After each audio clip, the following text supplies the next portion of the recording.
Hey guys, Angus, and today I'm going to give you my first impressions of using the HTC Vive VR headset. So I actually tested these at the FDUK festival, and actually before I get onto anything, I think it's worth mentioning that this isn't the first time I've actually used VR. So a couple months back I got sent a case for the VR with a smartphone, and I actually used it with the iPhone 6, and I was fairly impressed. I used it with an app, and I simply put it with a standard 2D video, and it did work, but it just wasn't very immersive. But again, yeah, I tried it at the FDUK festival, and to be honest, it totally blew my mind, and here's why. Firstly, the reason I was actually testing it out was because a representative actually asked if I wanted to volunteer to actually help out some people that wanted to try it out. So I was actually given a little session where I was trained to actually show people how to use it, and then we could actually show other people how to use it, which is good because I got to go behind the scenes and actually see what is required. So I've actually found out that running a HTC Vive doesn't actually run off like it does with the PlayStation VR. You actually need quite a powerful computer with quite a specific PC.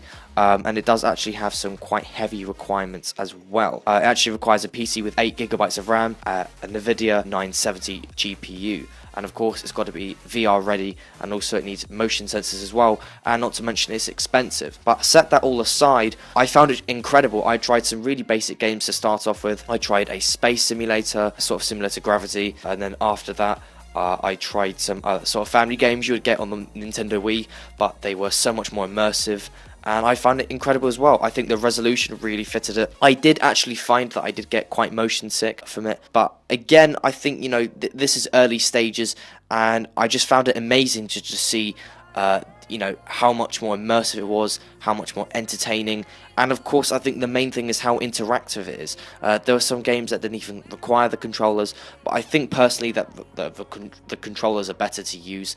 I did actually find that some games could easily sort of be turned off or on with the buttons on the controllers, which is a little bit annoying.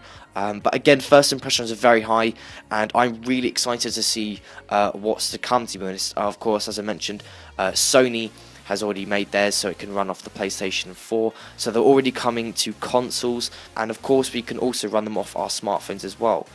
So I do think they're absolutely amazing. I would probably give this a 5 out of 4. I wouldn't give it 5 stars, firstly because it's expensive, secondly because it's not very accessible, thirdly because if you really want to get the best experience, then you need to run it off a powerful PC. And another reason as well is that the headset did actually get quite sweaty, so of course if you're using this between different people, then that can be quite annoying. Anyway, there are my first impressions. Again, I was really impressed, and I'm really excited to see if I can get to use this again. I did actually think that because HTC were producing this, it wasn't actually going to be that impressive. I actually think that Oculus have really got a great competitor here. I'm really excited to see that HTC, who just produce good smartphones, can actually produce a really impressive VR set.